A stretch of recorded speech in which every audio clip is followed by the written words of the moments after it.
వాళ్ళు ఒక్క దినంలో మాత్రం యుద్ధం చేయరు. మనం చంపడానికి వెళ్తే కూడా వాళ్ళు ఎవరయ్యా ఆ రోజు ఆ మందిరంలో ఉంటారు.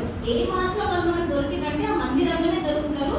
ఆ దినంలో మనం యుద్ధంకి వెళ్ళిపోదాం, వాళ్ళకి ప్రకటన చేయొద్దు, ఏం చేయొద్దు, డైరెక్ట్ అయ్యి మనం అటాక్ చేసేయాలని ఈ వేగు చూసుకొని చెప్పినప్పుడు రాజు ఎంతో ఆనందమై అమ్మాయి ఈరోజు మీరు దొరుకుతారని యుద్ధాలకి ఆయుధాలకు అన్నిటికీ పదును పెట్టుకొని వాళ్ళు ఏ రోజైతే ఉపవాస దినం ప్రకటిస్తారో ఆ రోజున ఆ మందిరం అంతా చుట్టుముట్టినారు. ఇశ్రాయేలీయులు దేవుడిగా దేవుడికి స్తుతి ఆరాధన చేస్తున్నారు. ఎంత బలముగా ఆరాధన చేస్తున్నారంటే దేవుని ఆత్మ మందిరం అంతా నిండిపోయింది. అంత బలముగా చేస్తున్నారు. కానీ వాళ్ళు ఆరాధన చేస్తున్నప్పుడు పక్కన శబ్దాలు అవుతుంది. ఏం శబ్దాలంటే ఆయుధాల శబ్దాలు, గుర్రాల శబ్దాలు, రథముల శబ్దాలు వారికి వినిపిస్తున్నాయి.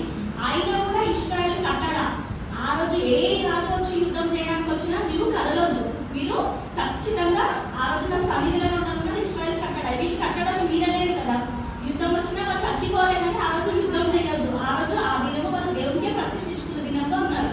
అయితే వస్తున్నప్పుడు ఇంకా వాళ్ళ దొరికిండ్రు. ఇంకా వీళ్ళు వాళ్ళ ఆయుధాలు కూడా లేవు. ఇశ్రాయేలు ఆయుధాలు కూడా లేవు. ఎవరైనా రివర్స్ అవుదామంటే మేము ఆయుధాలు ఇంకా రివర్స్ అవుతారా అంటే ఆయుధాలు కూడా వాళ్ళ దగ్గర లేవు.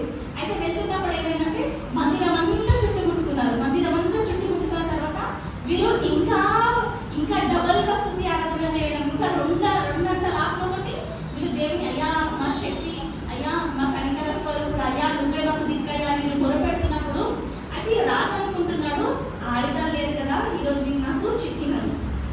ఉన్నత దేవులు అందరూ మందిరంలో ఉన్నారు కదా, ఈ రాజ్యం నిశ్చయంగా ఇక నేను స్వాధీనపరుచుకుంటాను యుద్ధం చేయడానికి వచ్చిన రాజులు అంటుంటే అంటే నేనేం చెప్తున్నాను, అక్కడ ఎవరు సహకరించడానికి ఇష్టాలు ప్రజలు లేరు అని రాజు చూస్తున్నాడు. ఈ యుద్ధం చేయడానికి వీళ్ళకి ఇప్పుడు రిటర్న్ చేసేవాళ్ళు ఎవరు కూడా లేరని రాజు సంతోషపడుతున్నాడు. అయితే నిజంగానే వాళ్ళకి సహాయం చేయడానికి ఎవ్వరు లేరు. కానీ వాళ్ళు మందిరం యొక్క ద్వారం ఇట్లా ముట్టడానికి వెళ్ళినప్పుడు నా దేవుడు రోషం గల దేవుడు భూమిలో నుండి కందిరీగలను లేపినట్ట. హల్లెలూయా. ఆ కందిరీగలను వారి తర్వాత వారి మందిరం నుండి బయటకు వచ్చే వాళ్ళందరూ చచ్చిన శవాలలాగా పడి ఉన్నారంట. హల్లెలూయా. అయితే నేనేం ఆశపడుతున్నానంటే వాళ్ళు చావడానికి కొద్ది సమయానికి దగ్గరకు వచ్చిన ఆ రాజ్యాన్ని నీతిని, దేవుని రాజ్యాన్ని నీతిని వాళ్ళు ఎట్లా వెతుకుతున్నారో ఈ దొంగ కూడా అదే విధంగా వెతికినట్టు నాకు ఇక్కడ అనిపించింది.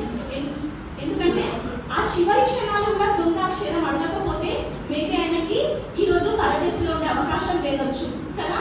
నీకు నాకు దేవుడు ఇంకా సమయాన్ని ఇచ్చాడు.